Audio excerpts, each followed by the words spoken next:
incorporate that into the first bullet point there. In the second bullet point under rental housing development, we clarified, I think we had two different versions in the previous draft, and in terms of how many new housing communities and within how many years. So the recommendation was within the next 3 years, and that really aligned with the time frame when we will have some ARPA funding available to us. And what we had stated was that it is 6, and we took a little liberty there, and we said up to 6. So Kathy's like freaking out. What do you mean? That's a lot of development in 3 years. So we said up to 6, and hopefully that is all right. We wanted to have aspiration and reality. And then the other thing that we did is that we added at the end community/residential development goal. And I saw this morning when I was reviewing the notes that we repeated one twice. Sorry about that. But I think in the previous version, we did not have a goal established as it related to continuing to improve the residential culture within our properties. So we did talk about that at the retreat. So we included that as a goal in that final section. And then I see that we have that I included developing partnerships for home ownership pathways and opportunities in both the partnership development section and the residential development. So I don't know if the advisory board has an opinion about where is the best home for that, whether that's under partnerships or under resident development, but we will only include it once. And if you have a preference on where it should go and what section, that would be great. And then we moved the reference to the range of supportive services so that individuals can age in place. We moved that, I think we had it in a different section, but we moved that to the partnership development because really we will be able to do that only through our ability to partner with other entities to provide those services. So those were the main changes that we made in the goals based on the input that we received from our conversation in July.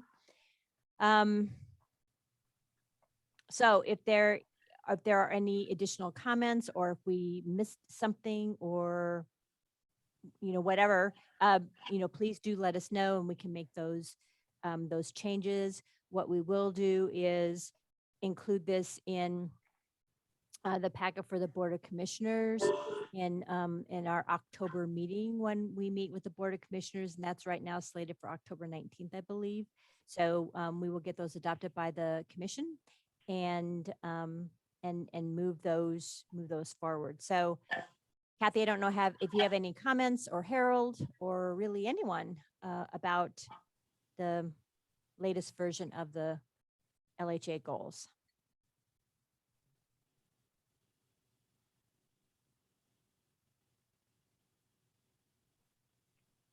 So to the advisory board, there are some changes made to implement our discussion. Are we comfortable with the structure of these goals now that they give us enough clarity as to how we do our job moving forward? I was just going to say that I think the thing that Karen was saying about the homeownership piece, I think if we're not going to develop that aspect, it should go under partnerships, if that's how we're going to handle those.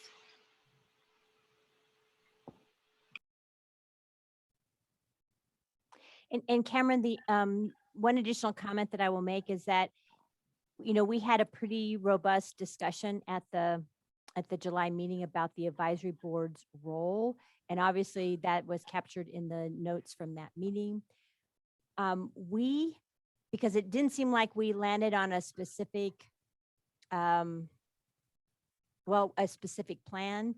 we did not include any goals in this set of goals for the advisory board role. We certainly can do that. It just seems like we had a variety of comments about that, and didn't seem we landed on it. And certainly we want to continue to work on that. Don't know whether that would be necessarily something to include in the 5-year goals, but anyhow, and we did just, we'll get to that. We did take some of the comments, and we did create a staff report, if you will, that talks about what's been happening at the different properties. So we'll go over that toward the latter part of this meeting, but in an attempt to help keep the advisory board more informed about some of the specifics about what's happening in the properties, we did take a stab at adding that information in the packet, and we'll do so moving forward.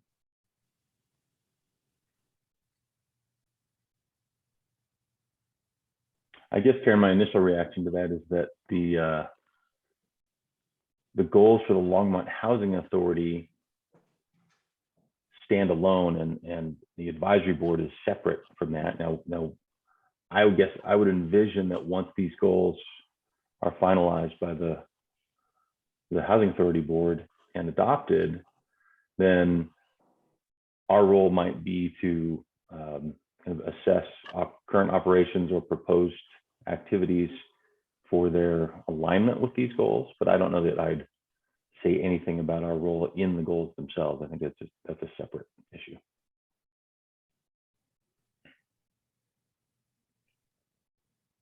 So we have one suggested change by Lauren, which she mentioned. Are there any other adjustments that we want to make?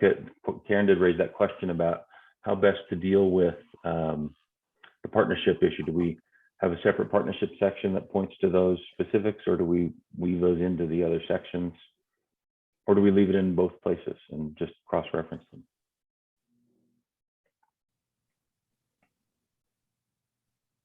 Or does everyone need a coffee break? I think Lauren was, you covered that, right? Yeah, I think Lauren, if I understood Lauren Okay. correctly, that her suggestion was to include the homeownership pathways into the partnership section. If Right. at least that's the note I took, unless I Yeah. misunderstood that.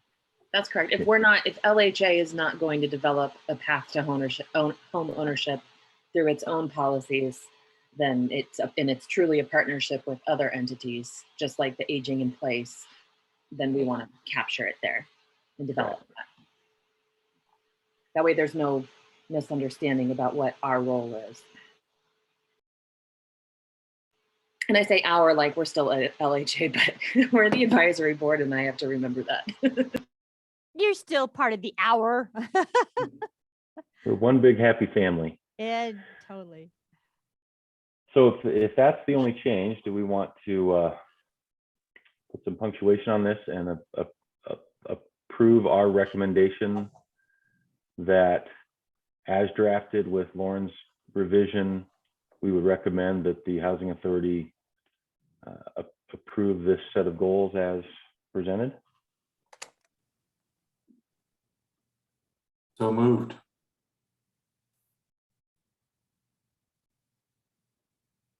I'll second. Tom moves, Lauren seconds. Is there any further discussion? Sounds like there's not. All in favor? Thumbs up. So we've unanimously approved the goals, the proposed goals for the Longmont Housing Authority, and we'll recommend to the actual board that they consider adopting these as presented. And for the record, I put my hand up, but I was on mute, and Jean actually said the second, so you might want to. Oh, she did. Okay. Jean Christopher seconded. She beat me to the mute button. Maybe I need the coffee break because I missed that. So, all right. So Tom moved and Jean seconded, and then we unanimously approved. Thank you all for the hard work on that. We'll look forward to figuring out how we put this into motion. The next item on the agenda is item 4B, which is input on the LHA's adoption of designated city policies and procedures. And I think this is the chart in the packet immediately after the goals. So let's roll to the policy and procedure chart. Great. So we, so Harold and Kathy and I will, we'll chat about this. So the, we are, I can't remember, well, anyhow, so I can't remember the last update that we provided, but earlier this, this summer, we started to basically evaluate in determining whether or not or how that the Longmont Housing Authority employees would become employees of the City of Longmont, or not, or just what that relationship would would be. So one of the things that we did, we took action on the beginning of this summer is that we did shift and moved all the LHA staff members to basically pay into and be covered by the city's health insurance. So in terms of dental, medical, and vision. So that was basically about the same cost for those benefits with an enhanced benefit opportunity for the LHA employees. So we basically made that shift, and then continued to study what else should we be doing. So and Harold, again, you might want to chime in around this, but the primary thing is that it's the pension. So right now the LHA employees are part of PARA, Colorado PARA Public Employee Retirement Association, for its pension benefits. The City of Longmont has its own defined benefit and defined contribution benefit plan. And after quite a bit of conversation with Harold, with our finance staff, is that, until we know for absolute certain what the long-term structure is going to be for the Longmont Housing Authority, meaning is there a path forward that eventually we would be able to, the Longmont Housing Authority would be able to return to an independent organization, or whether that long-term path truly is a full integration into the City of Longmont organization. That, we still are probably, I don't know, a few years, for lack of a better word, a few years for really making that determination. And until we are certain which path to go in the long run, that it would not be advantageous to the Longmont Housing Authority employees to pull them out of PARA at this point in time. And my understanding, and Harold can probably talk about that, but anyhow, there would be a penalty to pull that out. The Longmont Housing Authority employees would not only, contribute to PARA, to the city's benefit plan, which is about the same contribution, but they would also be burdened with paying that penalty for withdrawal. And if indeed we did make a change in the future and decided that, maybe the Longmont Housing Authority could spin off and go back to an independent status, then the Housing Authority employees could not remain in the city benefit plan and would have to go back to PARA and, I think, start all over in terms of their time served, blah, blah, blah. So, maybe many of our Housing Authority staff members are new and haven't been with the agency long. Our intention is really kind of looking out for the value of that pension benefit and what that really means to for our employees. And we just didn't feel like it was appropriate to make that change at this point in time. Harold, do you want to add to that? Yeah, specifically the issue is because we have active retirees on para, chances are there would be a 7-digit penalty if we opted out. And so that's where we were really trying to work that and look at different ways to understand, well, what happens if a business in para ceases to exist.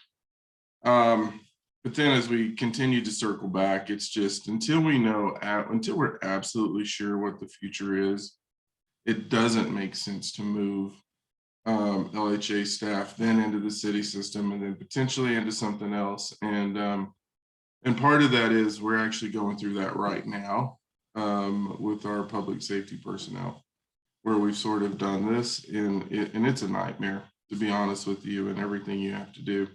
So we just felt that in this case, instead of doing the full shift over, we hold as LHA employees, and we're treating them as city employees, technically LHA for the retirement component, but we're holding there for the just because of para only, and then the rest of the rules and policies will bring into alignment with the city. That's really what we wanted to do. Is it because if LHA dissolves and ceases to exist, it affects not only current employees who are contributing, but former employees who are taking on from, like, who are retired and drawing a retirement check from the It pension? could. See, that was the question we were working on because para is a statewide retirement system. Mhm. What we were asking is what happens if a company ceases to exist versus what happens if you intentionally pull out a para. Because technically through their actuaries, they should be managing that piece if a company ceases to exist. But at the end of the day, we just kind of went, now's not the right time to even go down that road because of all of the other issues. Yeah, and even if it's like 5 years down the road,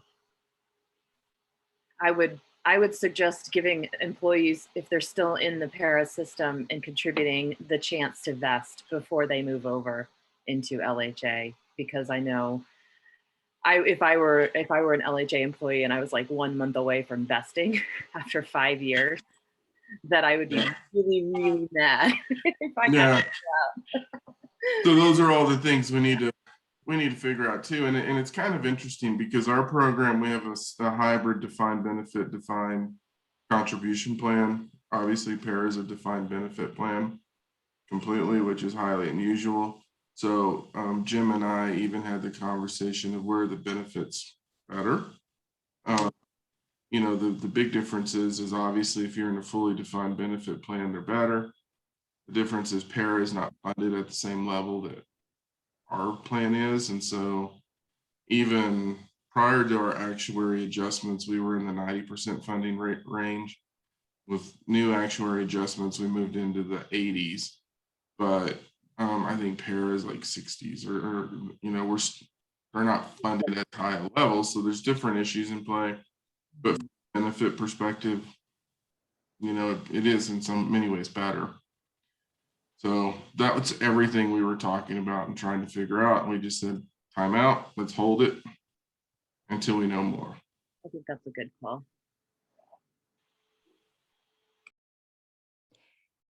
So unless there's any other questions about that, then what we're trying to do with the document that we included in your packet in terms of transitioning the LHA operations to city policies. So as Harold mentioned, we just are this whole, you know, technically they're LHA employees, but operationally we're city employees, and so we have different policies and procedures. And so for those of us that are, you know, working in both worlds, which is pretty much all of us, it gets kind of Well, we are working to reduce the confusion and the chaos as far as operating with two different sets of policies and procedures. So the document that you see in your packet is a captures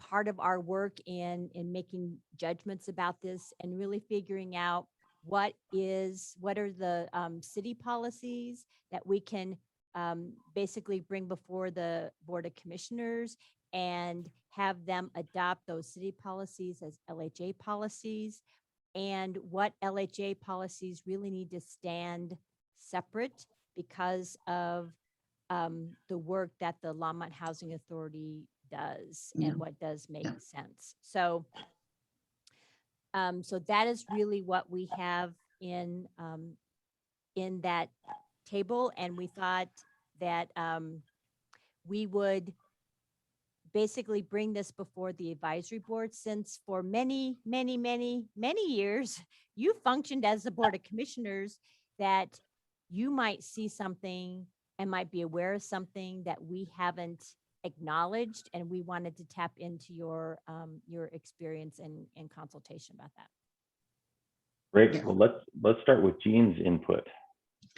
Yeah, I appreciate the work that has been done to pull this together and align and compare the policies. One of the things that I have a question, has the City of Longmont been a property manager for any other property in the city? Is this a new avenue for the city? Depends what you mean, property manager. We Like manage some commercial property. I mean, commercial property is very different than residential. It's not, Yeah, we yeah, aren't in the yeah. residential. Yeah, we're not in the property business. residential. So- Okay, and what I'm looking at, Karen, especially the interviews that you and members of the board and the staff have conducted, that I understand you're analyzing all that data now. And hopefully pretty soon we get to see results of it.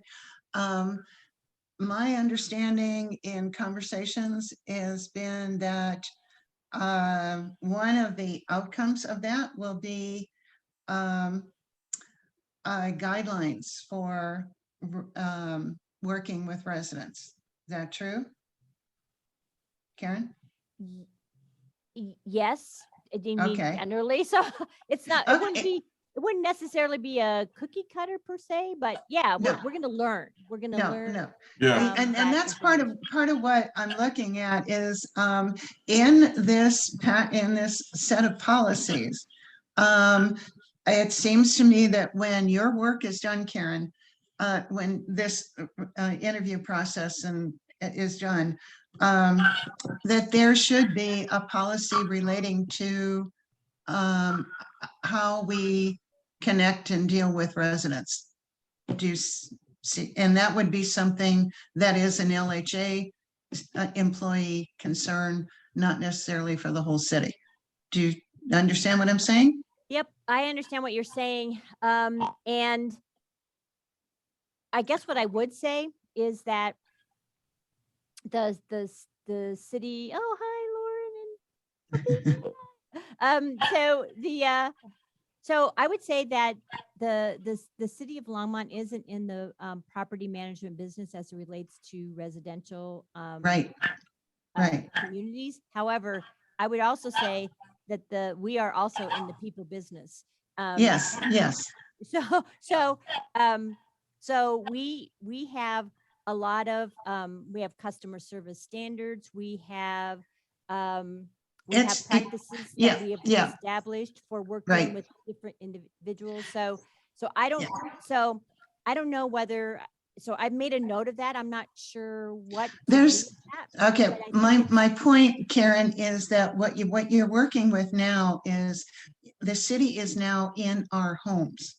yes. This isn't, Got it. tax this and utility that. You're in our homes, and it's a different process than being, Basically, LHA cannot shut the door at 5 o'clock and walk away. They've got to be on call on some level because this is a home. And there's a different approach when you're dealing that directly, because you're dealing not just with citizens, you're dealing with residents. Got it. And it's a different level of involvement. That's why I'm looking at particular policies for residents that would be strictly for LHA employees. Right. Yeah, I think part of that is we look at it in the sense of when you look at policies and procedures, I think we need to understand what needs to be a policy and what needs to be a management directive, because they're two different things. And so we will assess that operationally and look at the different components of this and what needs to be where. I'm not certain that everything fits into a policy, to be honest with you. Yeah. More management directives. And so we will be evaluating the feedback and figuring out where that goes and how we approach it. And I think the other thing that I would say to that, and Lisa might have some comments here, is that I think, to build on Harold's point, that we certainly, as we emerge from the interviews, that I would say that we're going to learn some things that will go into maybe what we would call kind of our principles and practices of resident interaction. And so I think absolutely we want to have some consistency. What are some principles and practices that are absolutely consistent among all of our properties? So I think we will end up there, Jean. I just don't know what that's going to look like yet, but I imagine we'll be going that way. And I'm simply differentiating, and I appreciate what Harold said. Yeah, you do have policies, and even Karen, you made the point, because you do deal with citizens, and there is an attitude that you want to present as the City of Longmont. And policy to me is just a big, broad overstatement, a big statement about resident interaction, whereas the particulars that you're going to learn through the interviews, that would be in practices and procedures. And I'm just making a little bit of a distinction there. And I would agree with all of that, thinking that maybe we need to come up with some management standards as part of our policy or procedures. Yeah. Yeah. Yeah, I think we're all saying a version of the same thing. It's just, where do we put the specifics and where do you put the broad statements? And I think that's where we need all of that information.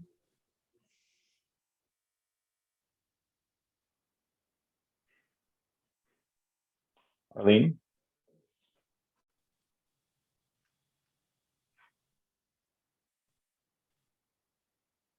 Took me a while to figure that one out.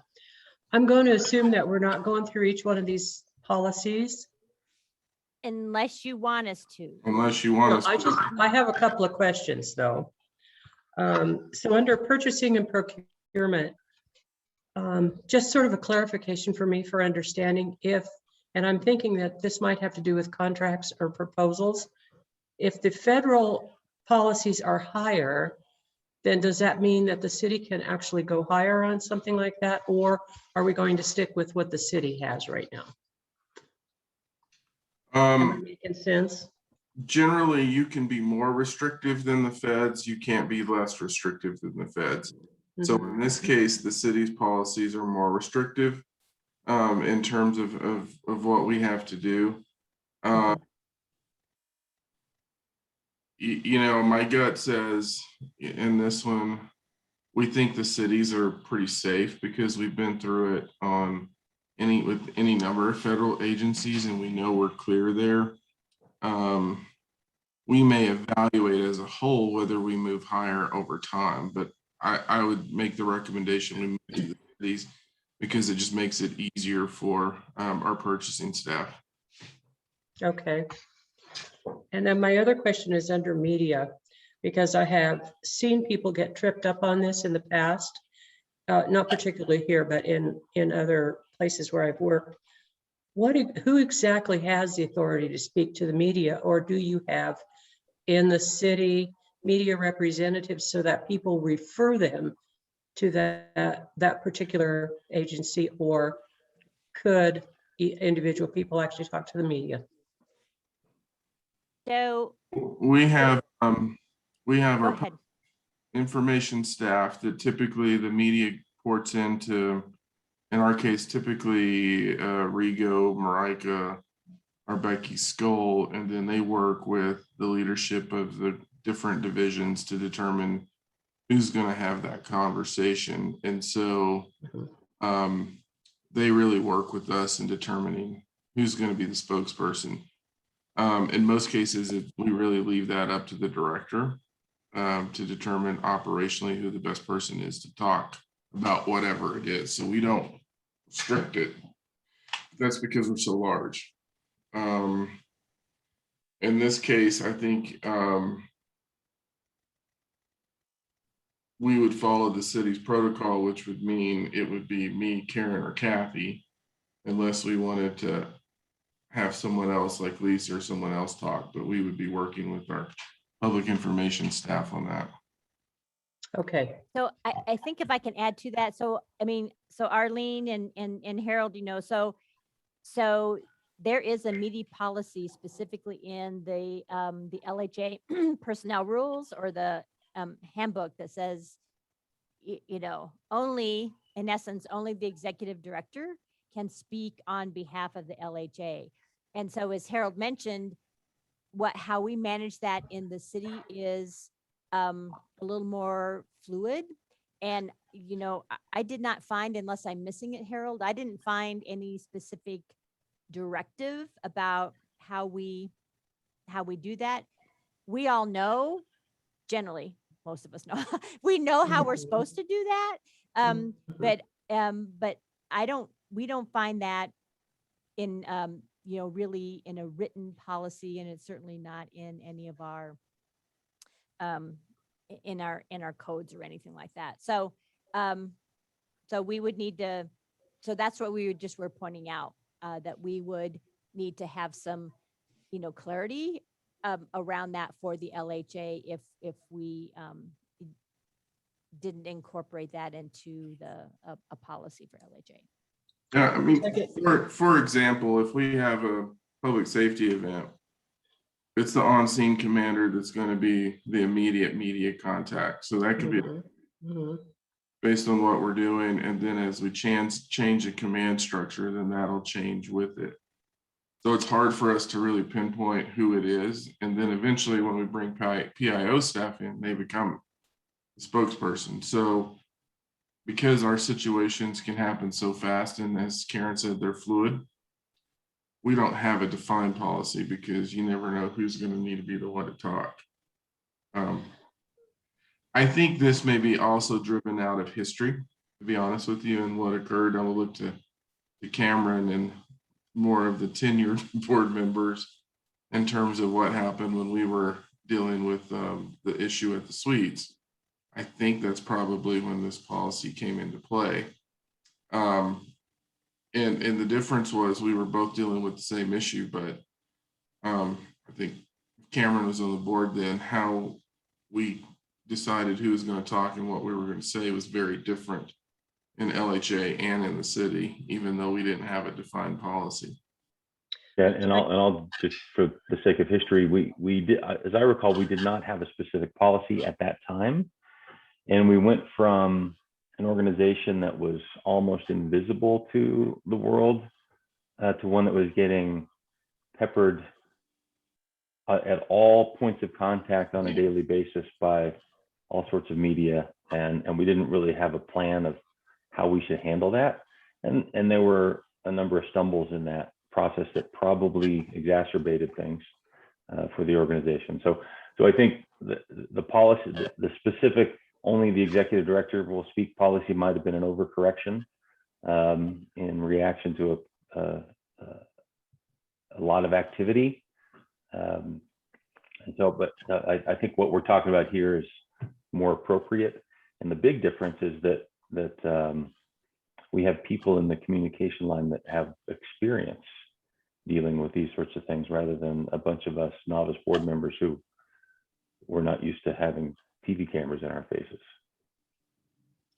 So I guess my main concern is if a newspaper person or, you know, somebody were to just cold call a employee or show up at the site, are they going to know that to say, you know, we need to refer you to the manager or to this director? Are they going to know that, rather than try to answer whatever questions are asked themselves, because that's going to get them in trouble? Yeah, they should know that, and I think it's easier to communicate that with this group than it is, frankly, the broader organization on the city side. Mhm. If someone shows up, they need to go to Lisa first.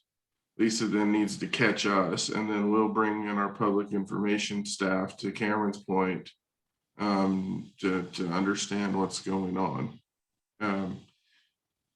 Also, because there's so many privacy issues in play, and letting people know, you know what, I can't answer this because there's privacy issues related to it, and just moving through that too. So to your point is, it's really about, again, that management principle of communicating what your expectations are and what happens if you don't meet the expectations. Okay, thank you. I don't know if that answered it. And I think what would be super important, and that you're bringing up, Arlene, because I would say, so we do need to take this and put this in a practice, so that everyone knows about that in the LHA organization. So because I would say, I mean, it's a blurb in the employee handbook, and I wouldn't say with certainty that everyone knows what to do. So, and it's important that everyone does know. So thank you for that. Yeah. Okay, thank you. Tom? All right, I just had two questions. So on that other risk management policies, the LHA is covered under our own insurance, correct? We're not covered under the cities at all? Right, okay. I just want to get clarification on that. And then the other question I had was on under that probation period. It talks about at-will employees, and what's the difference between that and the employee rights under the city? So the big difference is when you're an at-will employee. So I'm an at-will employee. Karen's an at-will employee. You generally don't have to have a reason for the termination. You can just let someone go. Via the employee rights, because of our organization size, you have to have very specific reasons why you're going to terminate someone, and then you have due process associated with that as well. And so multiple here, the ability to appeal the personnel decision to the higher level, ultimately in our organization, culminating into me being the final decision maker. You don't have those rights within the housing authority under the at-will status. And so typically what happens is in the at-will world, they tend to be more the executive positions versus the positions that you hire that are typically a level below the executive arena. I don't know if that answered your question. So yeah, so we have maybe a handful or two handfuls of city staff members in our 1,000 member organization that have at-will status. And as Harold mentioned, everyone else has basically has appeal rights and due process rights as it relates to their employment. Right now, the LHA states that every employee is at will, which means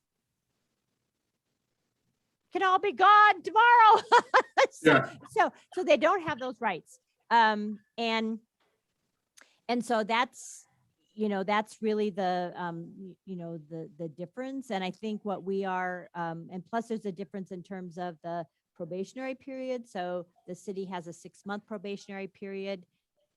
The LHA has 3 months probationary period, but in all reality, if you're at will, then you're Every- always on probation. 3 months of probationary period. So we are thinking that we would move the LHA into that indeed that there would be a 6-month probation, and that that LHA employees would have rights that they don't have now in terms of their employment, unless Harold's thinking differently or the board is thinking differently about that.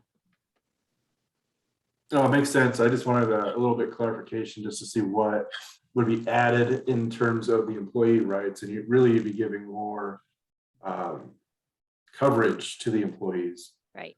Okay. Thanks. And then there also comes some grievance rights and some other things in there that's tangentially connected to this. I think the thing that, what I found in this is as management, in many cases, it's easier to have everyone as at will. I mean, let's just face it, it's easier as a manager to do it. But I think when you're trying to build a strong organization culturally, and really show people that you're there to, you want them to be part of the long-term future, and there's this broader investment in your staff. I think having that employee rights piece helps that, because you're telling them, look, you're on even footing and you have opportunities and to grieve situations and to challenge employment decisions. And I think at the end of the day, as I was saying the other day, sometimes it's the harder situation to deal with, but I think it's the right situation, because it really creates a stronger culture for the organization. And I think people generally know that they're valued and they have rights.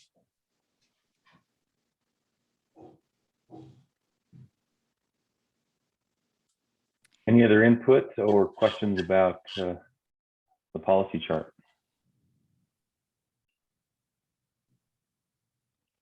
And I don't know if we addressed, Tom's other question about risk management.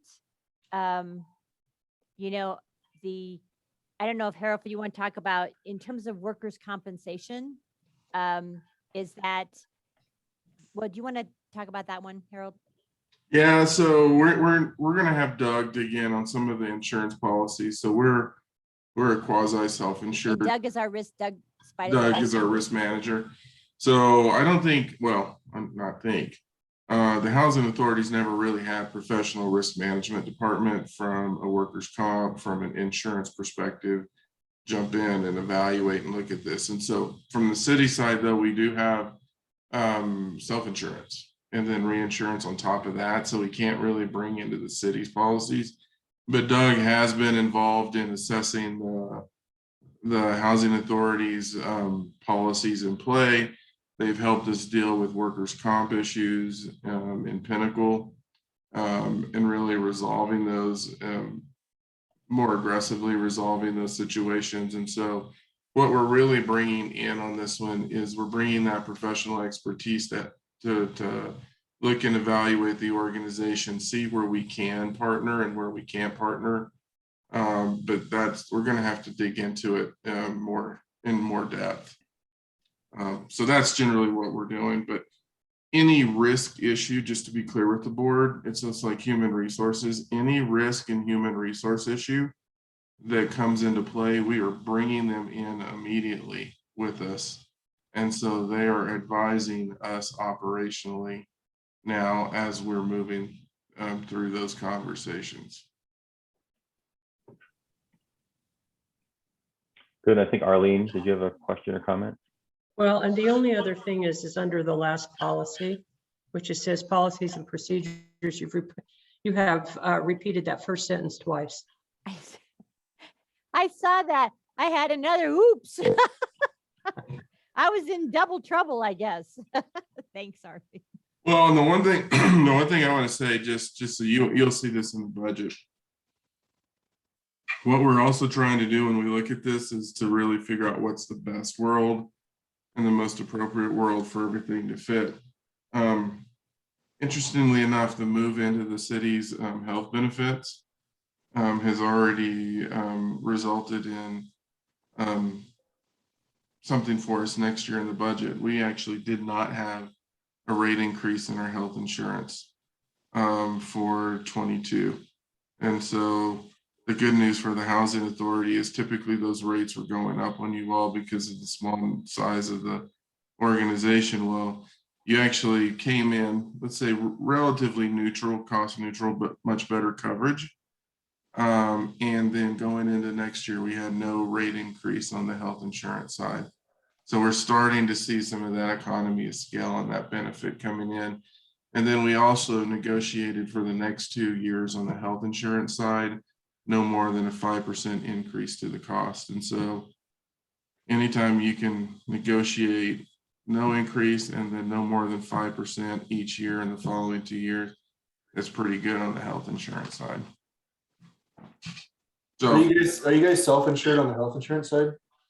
no, that's a fully insured product too, which is even better. That's really unusual. We've talked about self-insurance because we actually have a really healthy health fund.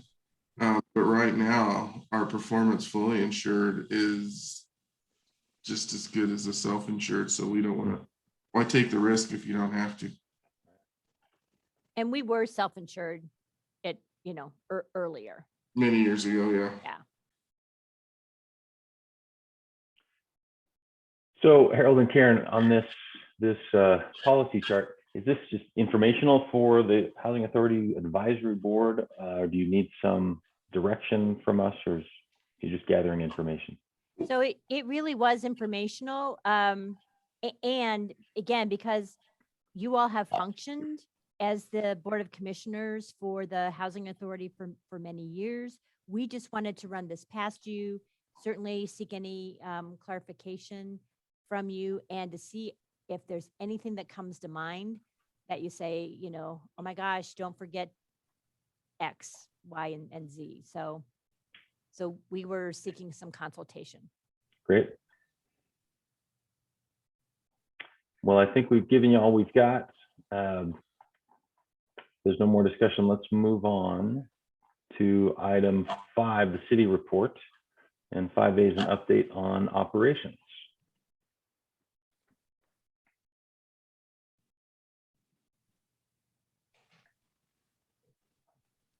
Lisa, are you going over the city reports? Or the I think if you want to go over, Lisa, the vacancy report, Kendra can go over the financials, and then we can talk about our property updates. Or maybe if you have the floor, Lisa, you want to talk about the property updates and the vacancies, and then we'll turn it over, if that's all right, Cameron. Yeah, that Of works. course. Okay, so for the, we do have a little bit of an increase in some vacancies. I don't know the Colorado, if this is the time of year for Colorado to move out, some people transitioning to different areas, but we have seen an increase. The team has been working to fill those actually quite a bit faster than we were previously. So we have seen an increase in move-ins that's not reflected in here. The suites is moving along at getting their vacants filled. MHP has exhausted their list, but they have a few in the works to fill the suites right now. And they're down to only the 4 MHP units, 2 are being filled. Aspen Meadows, we do have the 3 vacants though. 2 have been vacant over a year, but they both have people scheduled to move in again. We've seen it a few times, but then they don't pass a background check or a financial verification. But the ones that we do have working for Aspen Meadows neighborhood seem a bit solider than in the previous year. So we are anticipating both those moving in. That's not even on here. Aspen Meadows seniors, we're down to 3 vacants, and all of them have scheduled move-in dates by the end of this month, the 1st of October. Briarwood, we have all available units occupied. Fall River all occupied, Hearthstone is all occupied. We do have one vacancy coming at the Hearthstone that's not listed. We did have a death on site last week. The lodge, the 3 vacants, the wait list is being called. It's almost exhausted. We are working to open that wait list. Spring Creek, we have 2 of the 3 rented with move-in days scheduled by 10/1 as well. And Village Place, we have 4 vacants here. 2 are rented, and I'm working on calling the wait list to get the others rented.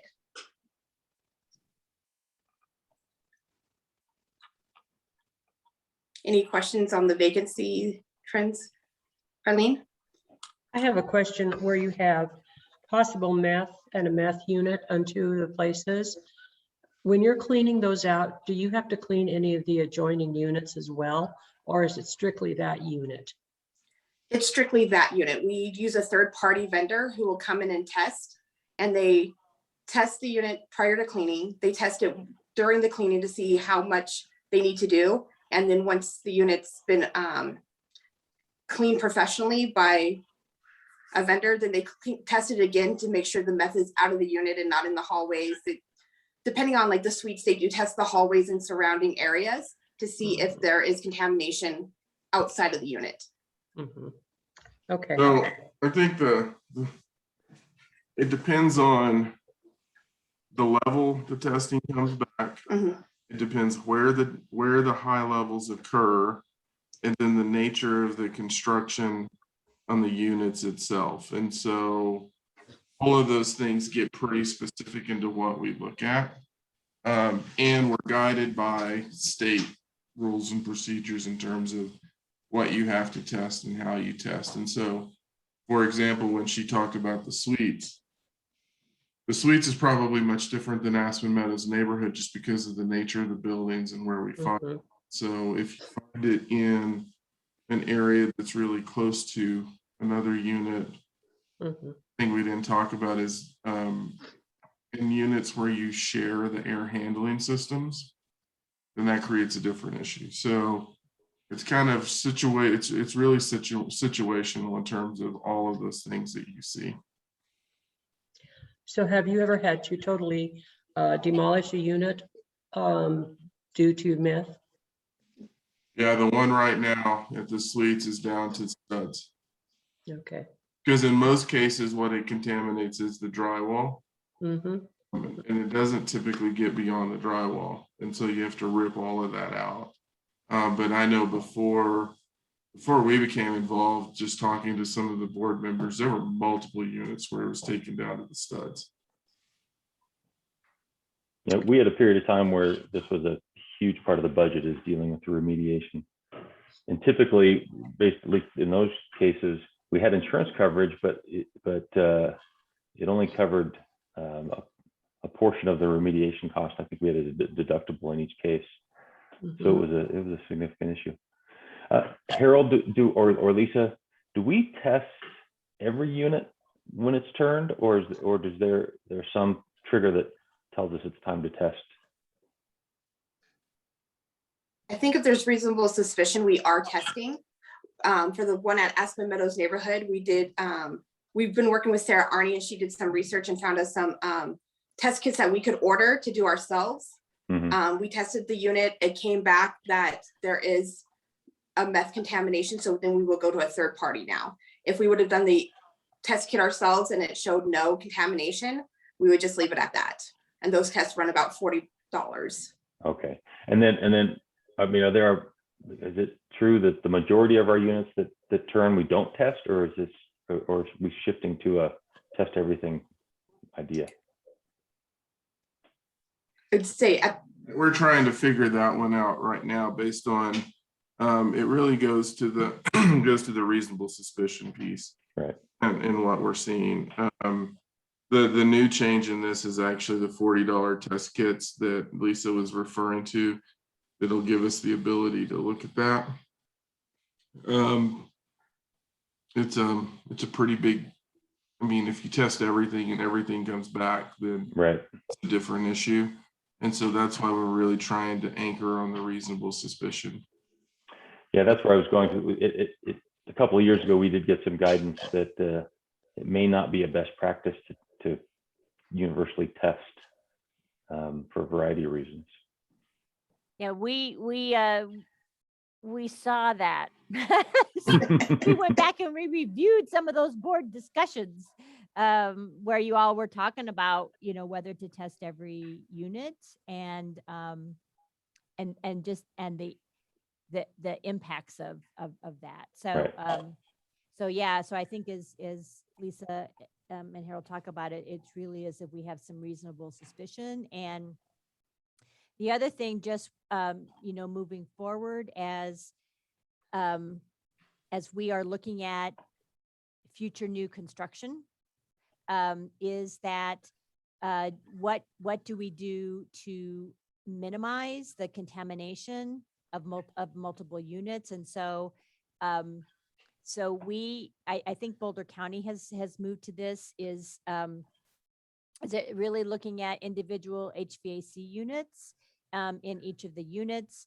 And even though certainly that's an increase in cost, it's over time, it probably makes a whole lot of sense. So we are looking at that in terms of future construction, about how to construct in a way that we minimize any cross contamination of meth. We've been doing some research with a company in New Zealand. They were looking at a meth resistant paint product. It ain't ready for prime time yet. So obviously it's a scenario that many obviously property managers are really looking at how to really minimize those costs of remediation. You know, we're even trying to, I think there's another company that's developing meth detectors. So we're trying to see that, and they're not quite ready yet either, but what they do is they hit the chemical signatures in the air.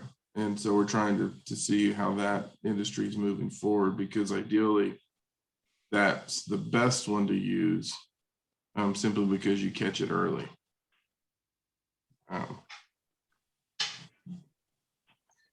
It's fun to be a property manager these days. Mm-hmm. In terms of it being vacant, how long is the turnaround time then? Because it obviously adds days, weeks, to Months.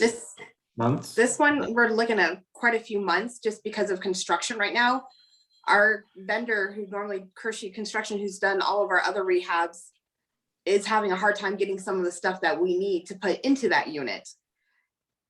So right now we've been waiting for a bid for almost 3 weeks to rebuild that unit.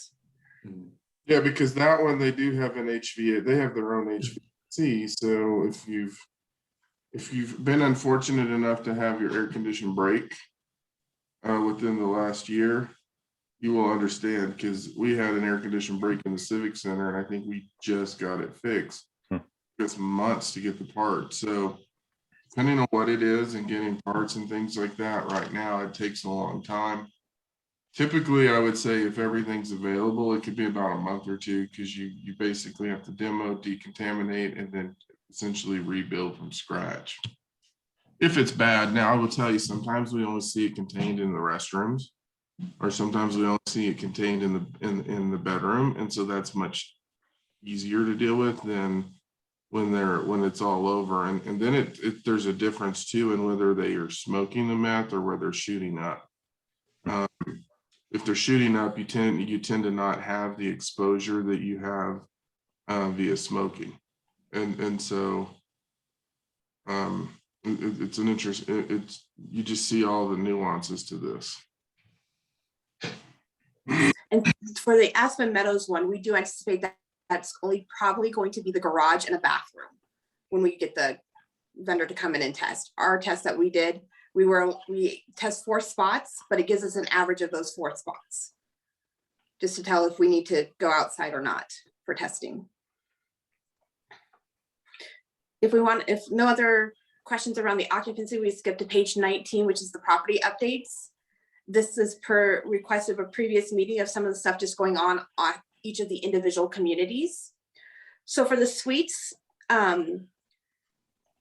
working with the crime-free program, they had asked us to trim a lot of our trees We went out and got bids, came back about 7,000. So CBDG has given us a grant to get those trees trimmed throughout the whole community and back in compliance. We canceled our, number two, we canceled our contract with Comcast and went to a Streamwise over the air antenna system, which is going to save the suites a substantial amount of money moving forward, that we can put that money back into the property and use for other items. Corinne, number three, has started back up the farmers market whole food distribution. She comes in on Saturdays on her day off to take the leftover food that's brought in from the farmers market on Saturday, or Whole Foods does a donation, and she distributes that to all the residents. They used to have that about a year ago, and then it stopped with COVID and Alfalfa's closing. And then since nobody worked on the weekends, the residents weren't able to participate in any of the distribution. So the manager has took that on herself to make sure the residents are getting additional food twice a month.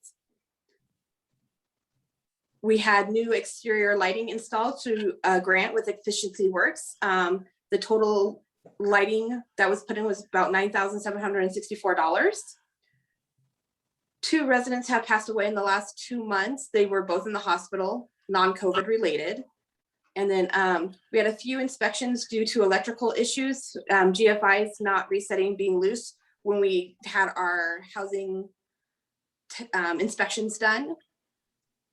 Because we did not have inspections in 2020 due to COVID. So we do have an inspector coming in and doing all these for Longmont Housing Authority, any voucher holders, project-based vouchers. So it's just a common thing that we are seeing, that the GFIs are not resetting in the kitchen. So we expect to see an increased cost in electrical supplies moving forward, just to get all those replaced. And it's something maintenance is definitely checking now prior to the inspections. So After- Lisa, yeah. this is Karen. So maybe to clarify, I don't know if you have to go over everything that's on the report. Sorry, I should, you know, so maybe hit the highlights, or to see if the advisory board has any particular questions. Okay. Sorry, it wasn't that clear. No problem. Thank you, Karen. So any questions on the suites? Okay. Aspen Meadows Senior, we do anticipate wrapping up construction next week. And if you get a chance to drive by, just go look over at the brick stand. They've finished that, and the building looks amazing on the outside. So Lisa, let me jump in on this one. So I see item 3. Give us your take, and I'd also be curious about Jean's take about how the residents are managing during this time. I think it was rough for a while, especially with COVID and everything else, and then not having a lot of options to go other places during the day during construction. It was hard on a lot of them, I will say, but I think now that it's almost over, they're very grateful. Yeah, and that doesn't surprise me, having kind of lived through both a residential and an office reconstruction project. You can't get away from it, and it's intrusive, and it's uncomfortable, but hopefully the end result is worth the pain and suffering. And we have Oh, sorry, go ahead, Lisa, and then Arlene. I was gonna say, we have taken multiple notes from this reconstruction to use going forward for Village Place, the do's and the don'ts, and how to better assist the residents through this. Great. I just wanted to say that the senior Aspen Meadows is where I did the interviews, and the noise and construction really didn't come up. And it, you know, pretty much it was done by the time we did interviews over there. So I think people are pretty content, at least with not a whole lot of complaints about noise and construction. And they were good interviews. They gave us some good feedback for future remodels or rehabilitations. So yeah. Good. Well, and I will say, just looking at this list, it's very comprehensive, and from my perspective, it's helpful to have this kind of quick glance at what's going on the property. So I appreciate you. I know this isn't easy you've got other tasks so to do this for our benefit is extra, but it's helpful. Kind of scanning down, are there any other highlights on any of the other properties we had to drill into, or do board members want to talk about any comment or property in particular? I do just COVID, we've had some increased COVID over at the Hearthstone campus that is listed on here. So yesterday we did do testing at the property, and 69 out of 100 people participated in the testing. Great. You know, Colleen, or go ahead, Harold. did we have, I'm sorry, I didn't get updated on this. Did we have any positives out of that? We have not got the test results yet. We should have them hopefully by end of day tomorrow. Because we did not do the rapid test, we did the RPC, so those are a 2 to 4 day turnaround. Okay. Yeah, so the advisory board knows what happened. We were notified of 4 individuals who tested positive. And we know that 2 were breakthrough cases on people that were vaccinated. 1 was not vaccinated. We're not sure about the other, whether or not they were vaccinated. And so based on what we were seeing, honestly, if we would have been in an assisted living facility or any other facility, this would have probably been classified as an outbreak.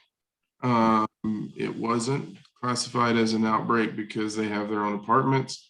So we began working with the county health department, then the state. The state then came out Monday to do the mass testing as we're moving forward on this one. But based on what we've seen there, we're going to be pretty adamant about following the masking rules and what we expect of folks.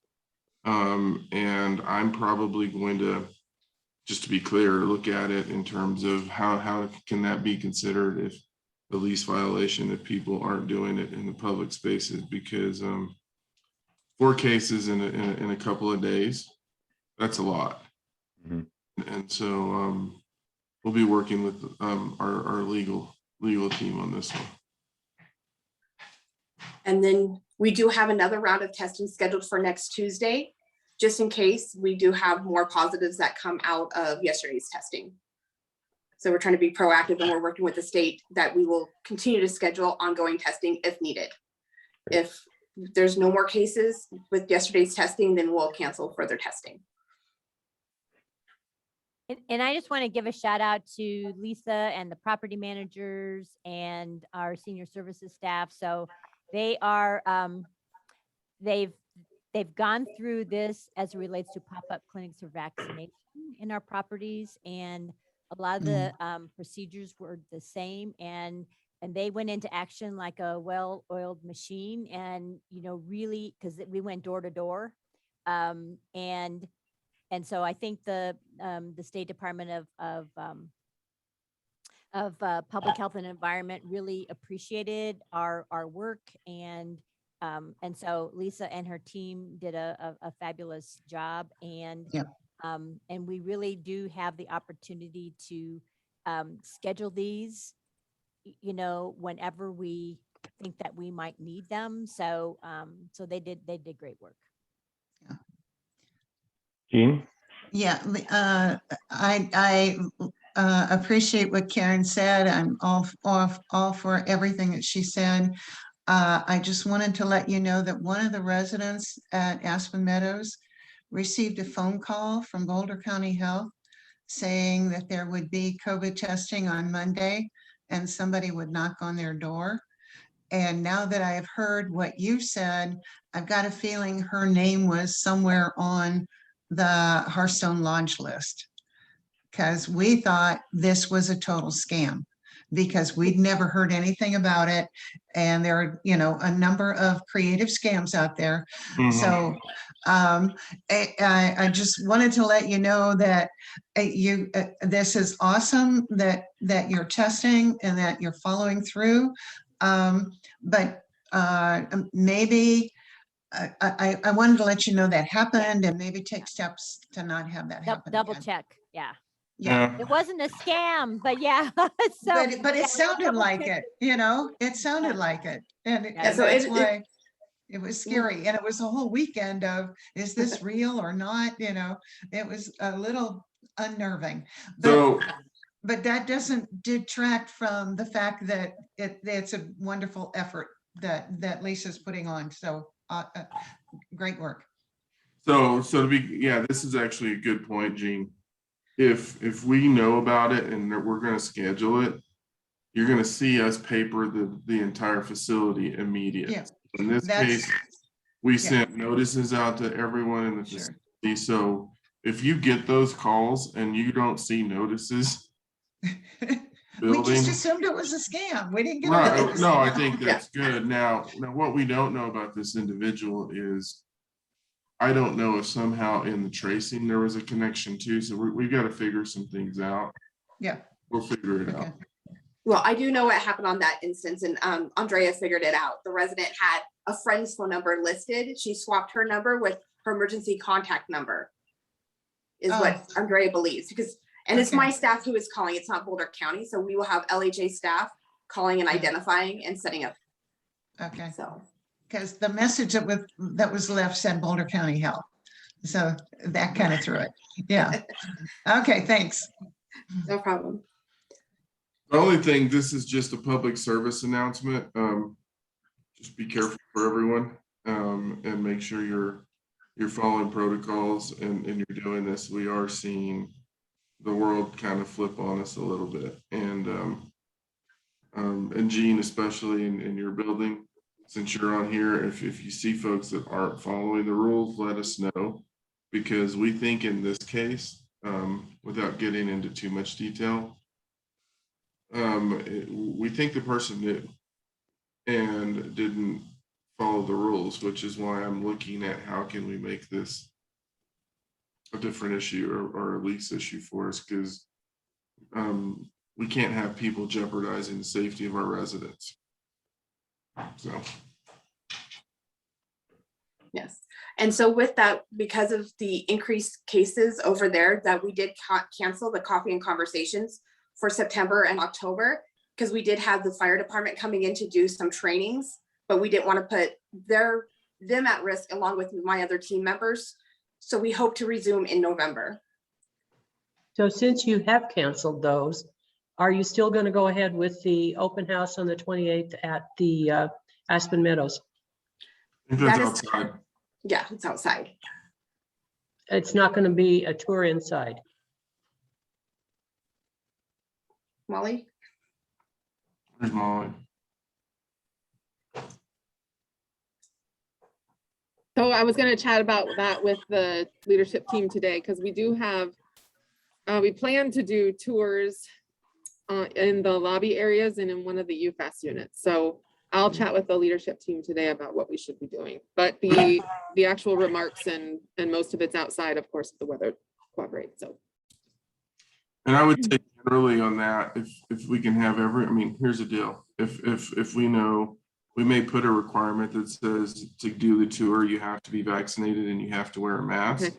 Because if you can put those requirements on, then that tends to reduce it, and then you don't want to have a large group. So Gotcha. we could theoretically do as well, but we just need to see what's happening from a health. Yeah. standpoint. I'm in a So meeting, far, so I get updated Tuesday afternoons. okay, good. And so far, we did put the masking order on the invitation. Mhm. So that's as far as we got so far, but we can make that Okay. decision this week. Okay, I have a couple of other questions on this property update. I noticed that in Spring Creek and Fall River, both of them say they need better cell phone reception. I actually live out in this area, and sometimes my cell phone reception is not good. So I'm wondering, is it the whole entire area out here, or is it these two facilities? Because it may just be something that's, I don't know, the whole area. So Arlene, as you know, I do too. Mhm. There was something happening at the bank and the antennas there that was in place. So it really is the entire area. Mhm.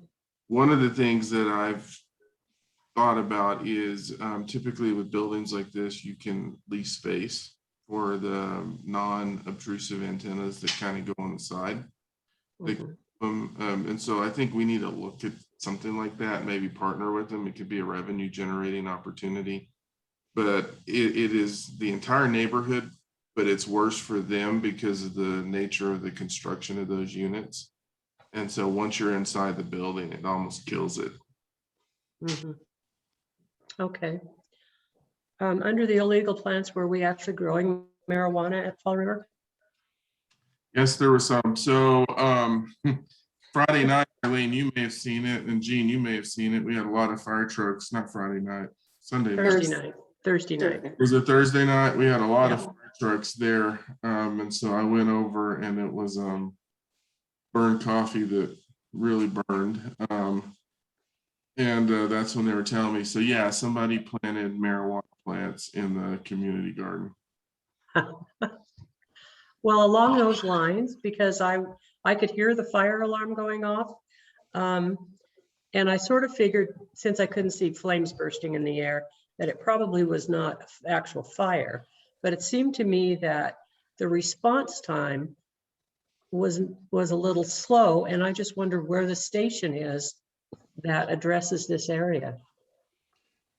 So Station 4 is actually just over here off of Main and About 23rd, right? 23rd, next to Harbor Freight. Now, what happens in this is we don't know where they were at that time in terms of they could have been responding to another call, which then the response when it comes in will then typically go to Station 1, which is adjacent to the cemetery off of Main Street, or it'll go to Station, what is it, 3, which is on Pace and Mountain View, in the Pace Mountain View area.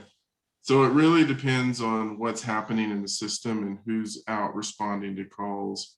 But I think on this one, the first one that came in was Station 1, because the first fire truck that I saw was the ladder. And so that probably meant 4 was already on another call, which is why it took a little bit longer on this one. Okay. That's it. And then the only other thing I would point out is maybe the LHA open staffing positions. We do have quite a few vacancies at the moment. So we have the housing choice voucher specialist, a community manager or an assistant manager. And then I need to fill another assistant manager position that we've had vacant since prior to me starting. And we are still looking for one more maintenance tech. We have brought one on for the Hearthstone and the lodge, and he is doing great. Got all of our work orders caught up there, and he's helping out at other properties. But we hope to bring on a second maintenance tech, hopefully in the next 2 to 3 weeks.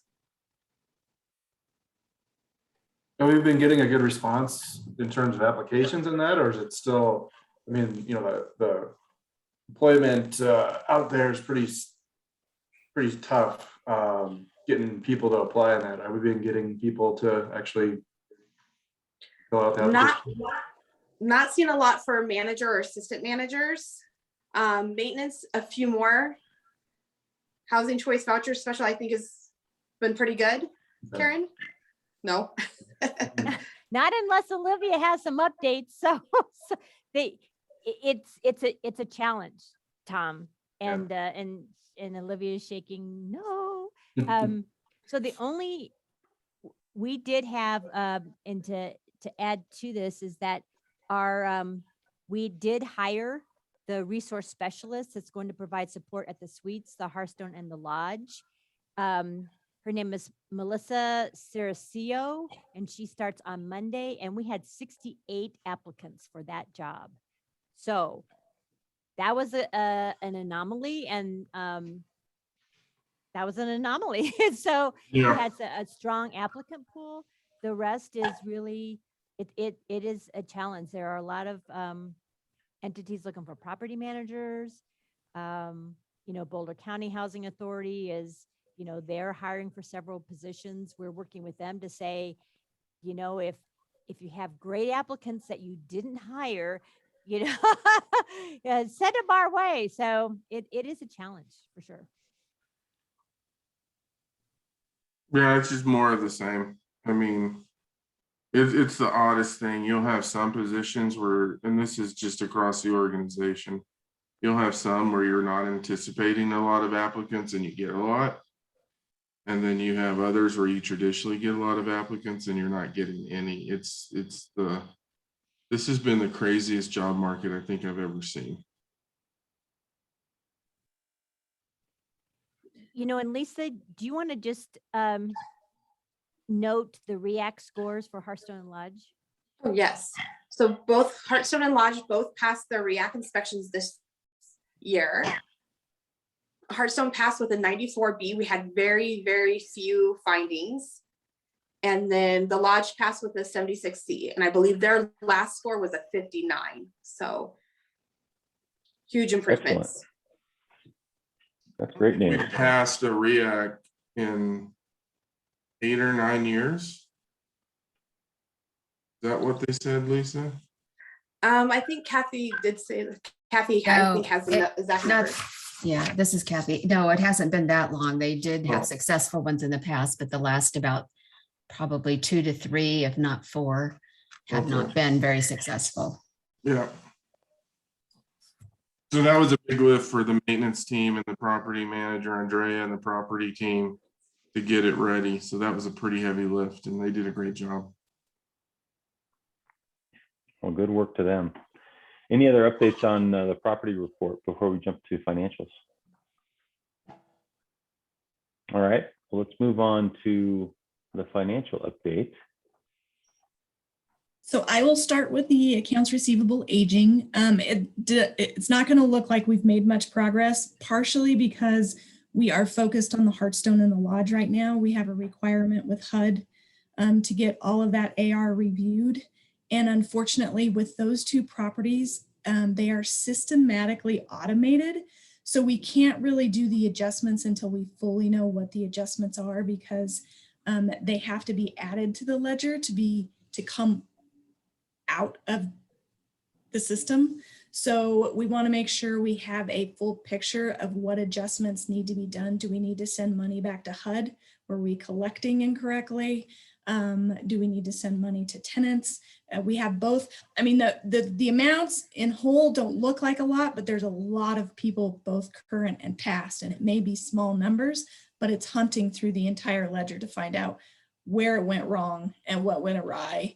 Along with Andrea's having to do a 100% full audit on the files over there. And we're finding there's a lot of missing documentation. So usually when we find what's wrong, we reach out to her, okay, can you check the file? What was the certification? What did the rent say? And some of the time she's not actually finding the files or the documentation that is pertinent to that discovery. So we are, I have a meeting Friday with Heather to go over a lot of these so we can start the process of getting support involved so we can get these anomalies on the ledgers and the vouchers. I would gather what I'm seeing is as we're making these corrections, the vouchers get denied. I have to send them to HUD. They have to review them. So I have a feeling this is going to be the process forward going until we actually get all of the AR cleaned up for them. And then we'll start moving to the other properties. We did find a simple fix. I'm going to do it in the test system for the suites where you see prepayments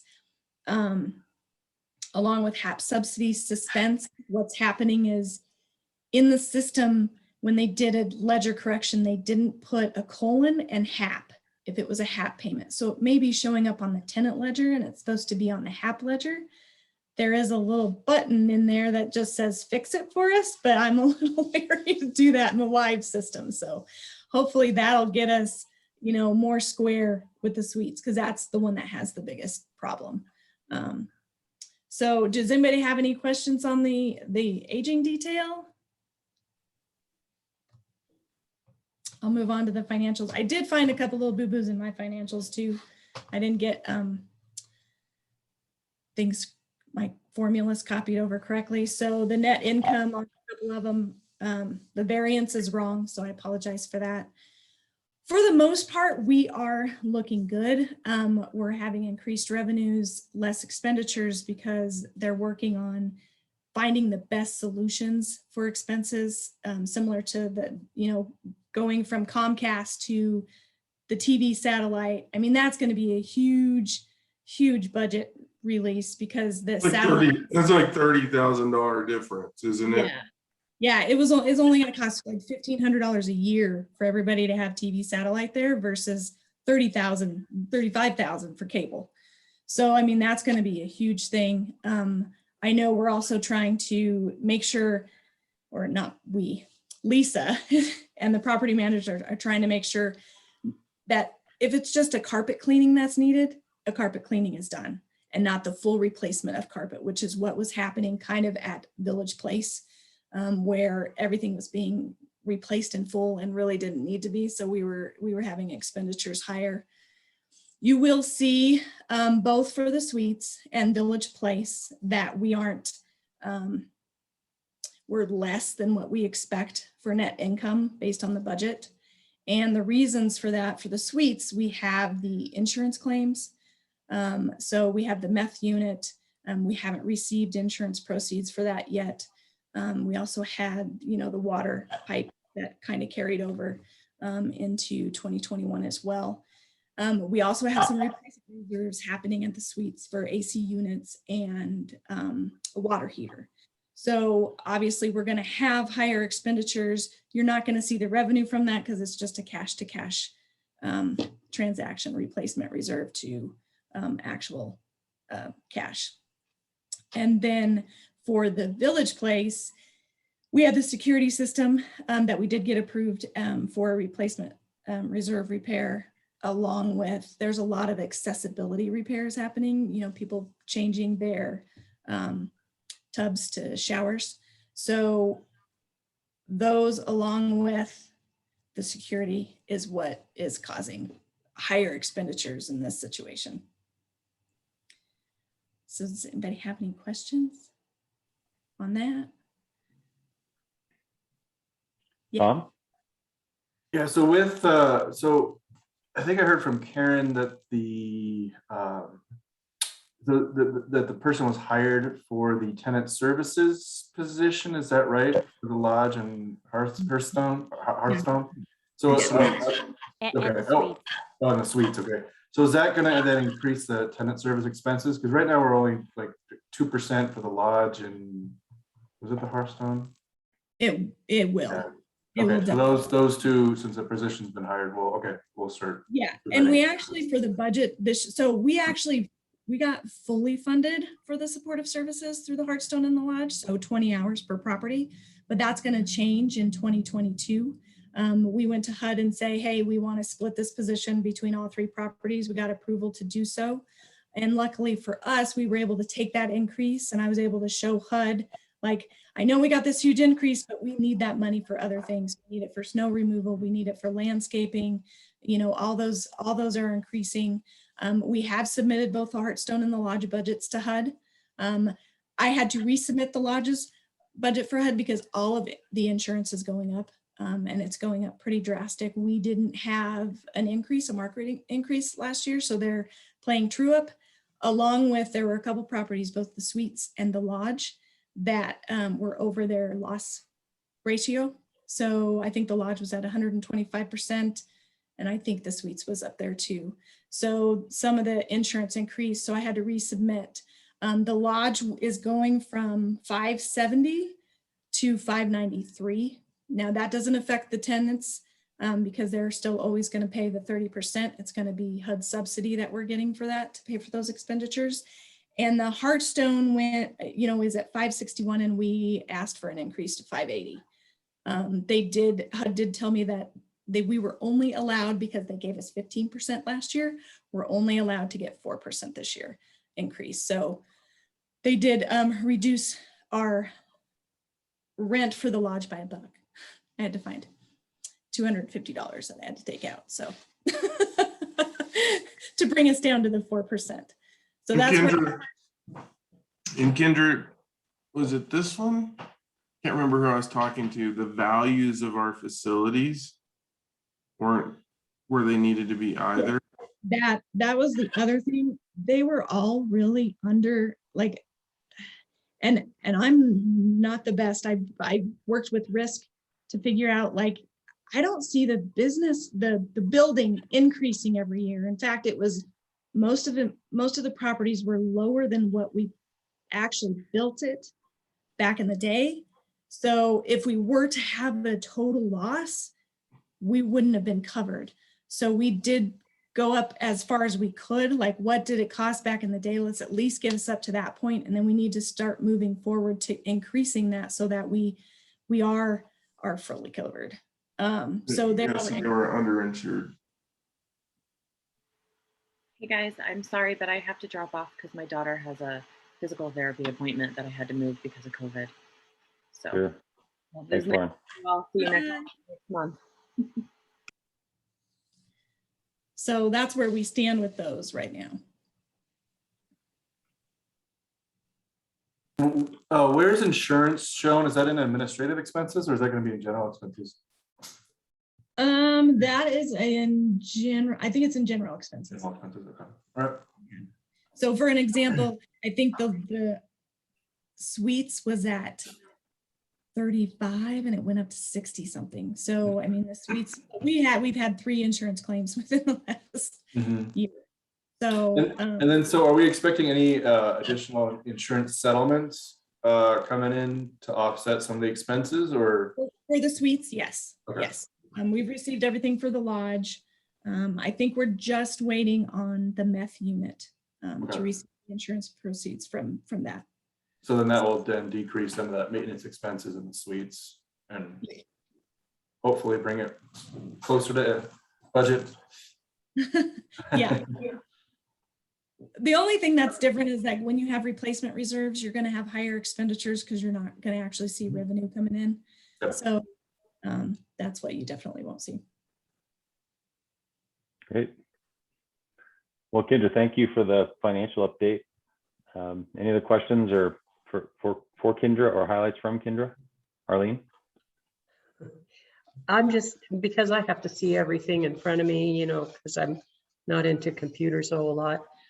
Is Briarwood not included in this, or am I just missing it somewhere? Briarwood is usually included with LHA's wrap up. But I can add Briarwood here for sure. I'll add that for next time.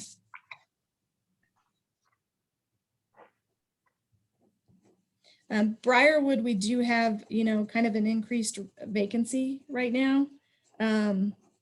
But it's still sitting really good, actually.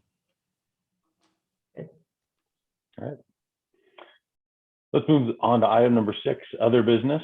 The first one I'll mention, and maybe the last, I don't know, is that I heard an unfortunate rumor that Olivia might not want to come back to these meetings much longer, if at all. You want to give us an update, Olivia, on your plans and then wave bye to all of us? Yeah, so, it really happened pretty quickly. We made the decision, I think, over one weekend. My husband just got a great job opportunity and we're taking it. So we pull out on the 30th for Charlotte, North Carolina.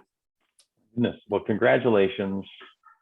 Thank you. We will miss you, but it sounds like a good opportunity. Thank you. I will miss you guys. It's been a pleasure. Is there any other business? Seeing none, I'm going to move to item 7 and declare this meeting adjourned. Thank you all, and we'll talk to you next. Is our meeting next month prior to the LHA meeting? We're having a advisory board meeting before the, it looks like we are October 19th. So we'll see you all on the 19th. Thanks all.